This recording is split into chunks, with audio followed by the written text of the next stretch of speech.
ಸ್ನೇಹಿತರೆ, ಎಲ್ರಿಗೂ ನಮಸ್ಕಾರ. ಮತ್ತೊಂದು ವಿಡಿಯೋಗೆ ತಮಗೆ ಎಲ್ಲರಿಗೂ ಸ್ವಾಗತ. ಸ್ನೇಹಿತರೆ, ತುಂಬಾ ದಿನಗಳ ಹಿಂದೆ ತುಂಬಾ ತಿಂಗಳುಗಳ ಹಿಂದೆ ಮೇವಿನ ಬೀಜಗಳನ್ನ ಬಿತ್ತನೆ ಮಾಡ್ತಿರುವಂತ ಒಂದು ವಿಡಿಯೋ ತೋರಿಸಿದ್ದೆ. ಆಮೇಲೆ ಅದನ್ನ ಯಾವ ರೀತಿ ಬಿತ್ತನೆ ಮಾಡೋದು ಅಂತ ಕೂಡ ವಿಡಿಯೋದಲ್ಲಿ ಕ್ಲಿಯರ್ ಆಗಿ ಎಕ್ಸ್ಪ್ಲೇನ್ ಮಾಡಿದ್ದೆ.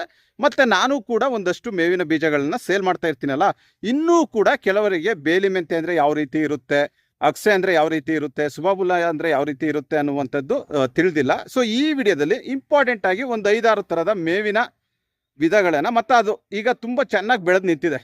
ಸೊ ಇಲ್ಲಿ ನೀವೆಲ್ಲ ನೋಡ್ತಾ ಇರ್ಬೋದು, ಬೇಲಿ ಮೆಂತೆ, ಕುದುರೆ ಮೆಂತೆ, ಇದೆಲ್ಲ ತುಂಬಾ ಚೆನ್ನಾಗಿ ಬಂದಿದೆ. ಸ್ಟೈಲ್ ಆಮೆಟೊ ಎಲ್ಲ ಈ ವಿಡಿಯೋದಲ್ಲಿ ಅದು ಯಾವ ರೀತಿ ಇದೆ ಅಂತ, ಮತ್ತೆ ನಾನು ಬಿತ್ತನೆ ಮಾಡಿರೋದು ಯಾವ ರೀತಿ ಬೆಳೆದಿದೆ ಅಂತ ತೋರಿಸ್ಕೊಡ್ತಾ ಹೋಗ್ತೀನಿ. ಸ್ನೇಹಿತರೆ ಬನ್ನಿ.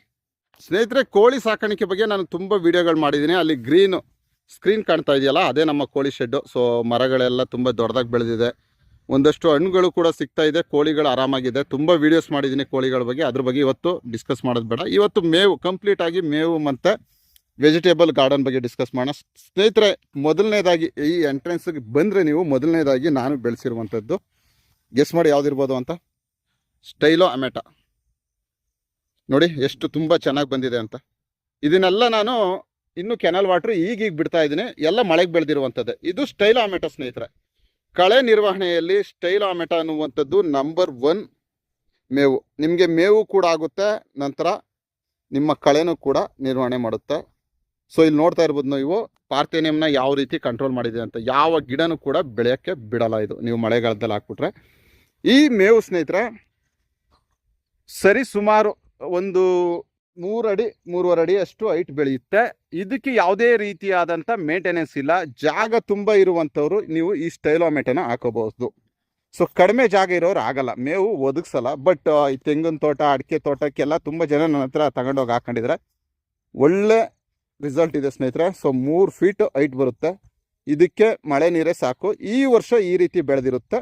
ಮುಂದೆ ನೀವು ಕಟಾವು ಮಾಡ್ಕೊಂಡ್ರೆ ಬೇಸಿಗೆಲಿ ಈ ಎಲೆಗಳೇನಾದ್ರು ಒಣಗಿದ್ರು ಕೂಡ ಅವುಗಳನ್ನ ಕುರಿ, ಮೇಕೆ, ಹಸುಗಳು ತಿನ್ನುತ್ತೆ. ಸೊ ಸ್ಟೈಲೋ ಅಮೆಟೊ ಮುಗೀತು. ನೆಕ್ಸ್ಟ್ ಹೋಗೋಣ, ಸ್ಪೀಡಾಗಿ ಹೊರಟೋಗೋಣ. ಇವತ್ತು ಅಂದರೆ ನೀವು ಇಲ್ಲಿ ನೋಡ್ತಾ ಇರುವಂಥದ್ದು ಜಿಂಜಿವಾ ಗ್ರಾಸ್ ಅಂತ ನಾನು ಫಸ್ಟೇ ತಿಳಿಸ್ಕೊಟ್ಟಿದ್ದೆ. ಒಂದು ಕಂಪ್ಲೀಟ್ ವಿಡಿಯೋ ಕೂಡ ಮಾಡಿದ್ದೀನಿ, ಒಳ್ಳೆ ಗ್ರಾಸ್ ಇದು ಅಂತ. ಇನ್ನೂ ಫಸ್ಟ್ ಕಟಿಂಗ್ ಆಗಿಲ್ಲ. ನಾನು ಸ್ಟೆಮ್ಗಳನ್ನ ನಾಟಿ ಮಾಡಿರುವಂಥದ್ದು. ಒಂದೊಂದೇ ಸ್ಟೆಮ್ ಬಂದಿದೆ. ಈಗ ಇಲ್ಲಿ ನೋಡಿ, ಒಂದೊಂದೇ ಸ್ಟೆಮ್ ಬಂದಿದೆ.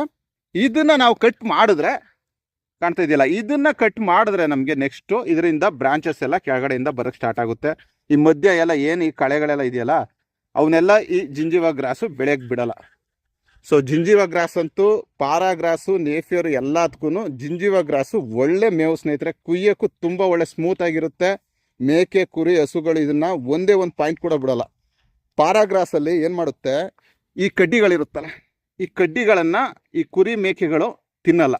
ಪಾರಾಗ್ರಾಸಲ್ಲಿ ಈ ಕಡ್ಡಿಗಳನ್ನು, ಬೆಳ್ತಿರೋ ಕಡ್ಡಿಗಳನ್ನು ಜಿಂಜಿವಾದಲ್ಲಿ ಕಂಪ್ಲೀಟಾಗಿ ತಿಂದು ಮುಗಿಸುತ್ತೆ. ಏನು ವೇಸ್ಟ್ ಮಾಡಲ್ಲ ಇದರಲ್ಲಿ. ನಾವಿಲ್ಲಿ ಕಟ್ ಮಾಡಿ ತಗೊಂಡೋಗಿ ಹಾಕಿದ್ರೆ, ಸೊ ಇದು ಫಸ್ಟ್ ಕಟಿಂಗ್, ಇನ್ನೂ ಫಸ್ಟ್ ಕಟಿಂಗ್ ಆಗಿಲ್ಲ. ಇದು ಫಸ್ಟ್ ಕಟಿಂಗ್ ಮಾಡಿದ್ರೆ ಇಲ್ಲಿ ಎಲ್ಲ ತುಂಬ, ಇಲ್ಲಿ ನೋಡಿ, ಇಲ್ಲಿ ಬ್ರಾಂಚಸ್ ಬರ್ತಿದೆಯಲ್ಲ, ಈ ಬ್ರಾಂಚಸ್ಗಳೆಲ್ಲ ಸ್ಟಾರ್ಟ್ ಆಗಿಬಿಡುತ್ತೆ. ಸೊ ಫುಲ್ಲು ದೊಡ್ಡದಾಗಿ ಬರುತ್ತೆ ಇದು ಜಿಂಜಿವಾ ಗ್ರಾಸು. ಇದ್ರೆ ಜಿಂಜಿವಾ ನೋಡಿದ್ರಲ್ಲ, ಇದು ಕೋಎಫೆಕ್ಸ್ 31 ಅನ್ನುವಂಥದ್ದು. ಸೊ ಇದನ್ನು ನಾನು ನಾಟಿ ಮಾಡಿಲ್ಲ, ಲಾಸ್ಟ್ ಇಯರ್ ನಾನು ಪ್ಲಾಂಟೇಶನ್ ಮಾಡಿದಂಥದ್ದು ಇದನ್ನು, ಕೋಎಫೆಕ್ಸ್ 31. ಅದರ ಸೀಡ್ಸ್ ಕೆಳಗೆ ಬಿದ್ದು ಬಂದಿರುವಂಥದ್ದು. ನಾನು ನೋಡೋಣ ಬರುತ್ತಾ ಅಂದ್ಕೊಂಡು ಬಿಟ್ಟೆ. ಸೊ ತುಂಬ ಚೆನ್ನಾಗಿ ಬಂದಿದೆ. ಸೊ ಯಾವುದೇ ರೀತಿ ನೀರನ್ನು ಕೊಟ್ಟಿರಲಿಲ್ಲ. ಲಾಸ್ಟ್ ಇಯರ್ ಬೆಳೆದಂಥ ಕೋಎಫೆಕ್ಸ್ 31 ಅದರ ಬೀಜ ಕೆಳಗಡೆ ಬಿದ್ದು ಬಂದಿರುವಂಥದ್ದು ಇದು. ಸೊ ನಾನಿಲ್ಲಿ ದಯಾಂಚ ಮತ್ತು ಕೋಎಫೆಕ್ಸ್ 31 ತುಂಬ ಚೆನ್ನಾಗಿರುತ್ತೆ ಮೇಕೆ, ಕುರಿಗಳಿಗೆ ಅಂದ್ಕೊಂಡು ಎರಡೂ ಒಟ್ಟಿಗೆ ಬೆಳೆಸಿರುವಂಥದ್ದು. ಸೊ ನೋಡ್ತಾ ಇದ್ದೀರಲ್ಲ, ಇದು ಕೋಎಫೆಕ್ಸ್ 31. ಸ್ನೇಹಿತರೆ, ಒಂದೊಂದು ಮೇವಿನ ಬಗ್ಗೆ ತಿಳಿಸ್ತಾ ಹೋದ್ರೂ ಕೂಡ ಒಂದು 20-25 ನಿಮಿಷ ವಿಡಿಯೋಗಳಾಗ್ಬಿಡುತ್ತೆ. ಒಂದಷ್ಟು ಮೇವುಗಳನ್ನ ತಿಳಿಸ್ತೀನಿ. ಮುಂದಿನ ವಿಡಿಯೋದಲ್ಲಿ ಮತ್ತೆ ಇದೇ ರೀತಿ ಇನ್ನೊಂದಷ್ಟು ವಿಡಿಯೋಗಳನ್ನ ತಿಳಿಸ್ಕೊಡ್ತಾ ಹೋಗ್ತೀನಿ. ಸೊ ಇರಿ ಒಂದು ಸ್ವಲ್ಪ ಸೊ ನೋಡ್ಬೋದು ಇಲ್ಲಿ ನೀವು, ಇಲ್ಲಿ ಸ್ಟೈಲೋ ಅಮೆಟೊ ಇದೆ, ಮತ್ತೆ ಇಲ್ಲಿ ಸ್ಟೈಲೋ ಅಮೆಟೊ ಬೆಳೆಸಿರುವಂಥದ್ದು. ಮತ್ತೆ ಇಲ್ಲಿ ಒಂದು ವರ್ಮಿ ಕಾಂಪೋಸ್ಟ್ ಪ್ಲಾಂಟ್ ಹಾಕೋಣ ಅನ್ನುವಂಥದ್ದು ಒಂದು ಐಡಿಯಾ. ಸೊ ಅದಕ್ಕೋಸ್ಕರ ಸ್ಟೈಲೋ ಅಮೆಟೊನ ಇಲ್ಲಿಗೆ ಶಿಫ್ಟ್ ಮಾಡೋಣ ಅಂದ್ಕೊಂಡು ಸ್ಟೈಲೋ ಅಮೆಟೊನ ಇಲ್ಲಿ ಹಾಕಿದ್ದೀನಿ. ಇರಿ ಹತ್ರದಿಂದ ತೋರಿಸ್ತೀನಿ.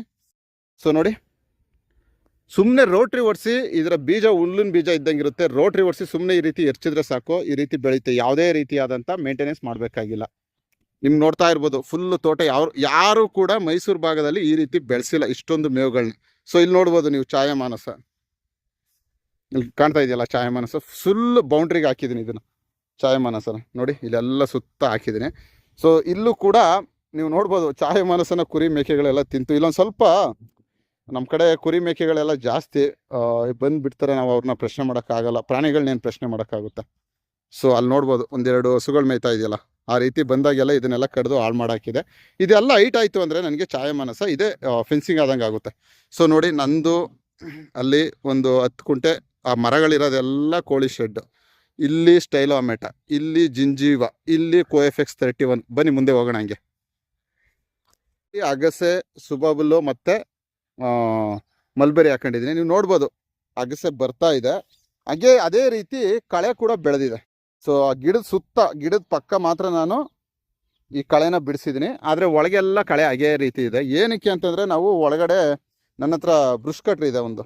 ಸೊ ಈ ಅಗಸೆ ಇನ್ನೊಂದು 1 ಅಡಿ 2 ಅಡಿ ಬಂದ ಮೇಲೆ ಅಗಸೆ ಮತ್ತು ಸುಬಾಬುಲ ಇವು ಕಳೆನೆಲ್ಲ ತೆಗೆದಾಕ್ತಾರೆ, ಅದೇ ಗೊಬ್ಬರ ಆದಂಗೆ ಆಗುತ್ತೆ ಅನ್ನೋ ಒಂದು ಕಾನ್ಸೆಪ್ಟಲ್ಲಿ ಗಿಡದ ಪಕ್ಕದಲ್ಲಿ ಮಾತ್ರ ಕಳೆನ ತೆಗೆದು ಆ ಕಡೆ ಎಲ್ಲ ಅದೇ ರೀತಿ ಕಳೆನ ಬಿಟ್ಟಿದ್ದೀನಿ.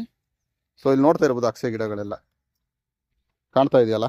ಸೊ ಇಲ್ಲಿ ಅಗಸೆ, ಸುಬಾಬುಲ್ಲು ಮತ್ತು ಮಲ್ಬರಿ ಬೆಳೆಸಿದ್ದೀನಿ, ಮರದ ಜಾತಿದ ಮೇವುಗಳನ್ನ ಬೆಳೆಸಿದ್ದೀನಿ ಈ ಪಾತಿಲಿ.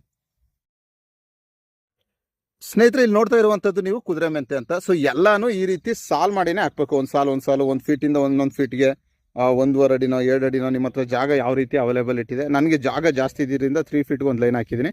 ಆಮೇಲೆ ನೀವು ಅನ್ಕೋಬೋದು, ಏನಕ್ಕೆ ಸರ್ ಇಷ್ಟೊಂದು ಥರದ ಮೇವುಗಳನ್ನೆಲ್ಲ ಬೆಳೆಸಿದಿರಾ, ಏನು ಯೂಸ್ ಇದೆ ಇದರಲ್ಲಿ ಅಂತ. ಸೊ ಒಬ್ಬೊಬ್ರಿಗೆ ಒಂದೊಂದು ಥರ ಯೂಸ್ ಇದೆ.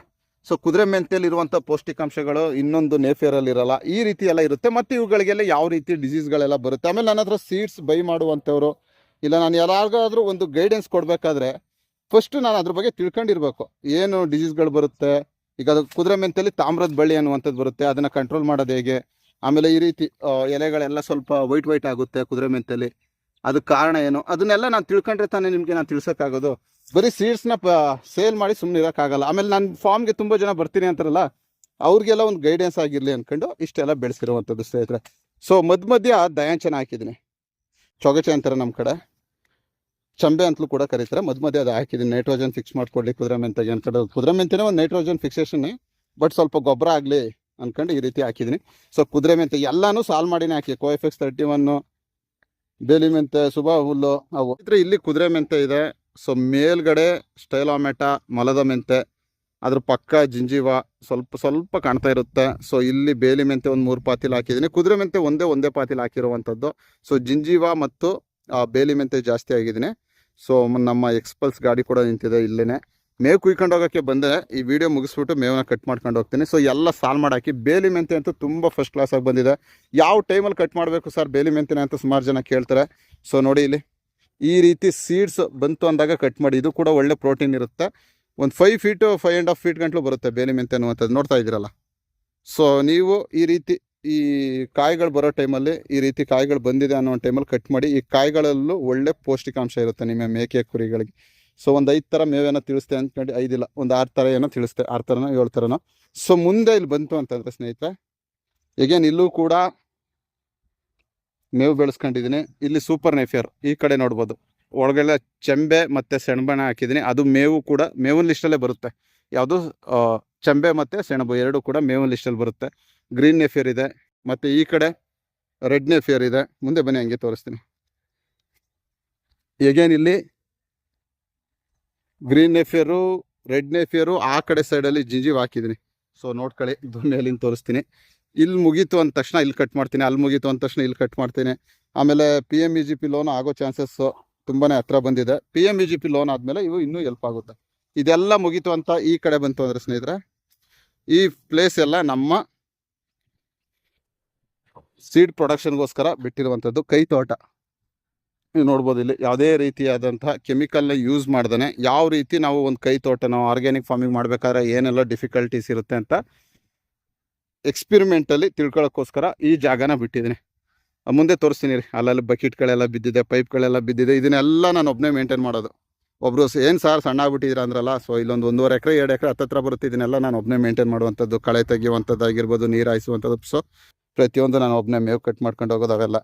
ಇಲ್ಲಿ ನೋಡಿರ್ಬೋದು ರೆಡ್ ಅಮರಂತಸ್ ಎಲ್ಲ ಬರ್ತಾ ಇದೆ. ಈ ಕಡೆ ಮೂಲಂಗಿ ಹಾಕಿದ್ದೀನಿ, ಪಕ್ಕದಲ್ಲಿ ಇದು ಕ್ಯಾರೆಟ್ ಹಾಕಿದ್ದೀನಿ, ಆ ಕಡೆ ಸೊಪ್ಪು, ಬೆಂಡೆಕಾಯಿ ಇದೆಲ್ಲ ಇದೆ. ಸೊ ನಾನೇ ಸ್ವಲ್ಪ ರೆಡಿ ಮಾಡ್ಕೊಂಡು ಹೋಗ್ತಾ ಇದ್ದೀನಿ. ಬನ್ನಿ ಆ ಕಡೆ ತೋರಿಸ್ತೀನಿ ನಿಮಗೆ. ಕೋಳಿ ಶೆಡ್ಡು, ಕೋಳಿಗಳು ಇಲ್ಲಿಗೆ ಬರ್ದಿರುತ್ತೀರಾ, ಇಲ್ಲಿ ಜಾಲರಿ ಎಲ್ಲ ಹಾಕಿದ್ವಿ ಸ್ನೇಹಿತರೆ. ಅಲ್ಲಿಂದ ಈ ಕಡೆ ಬಂತು ಅಂದರೆ ಒಂದು ಚಿಕ್ಕದಾದ ಪಾಲಿ ಹೌಸು ಗಿಡಗಳನ್ನ ಬೆಳೆಸೋಕ್ಕೆ. ಸೊ ಇದೊಂದನ್ನ ಮಾಡ್ಕೊಂಡಿದ್ದೀನಿ.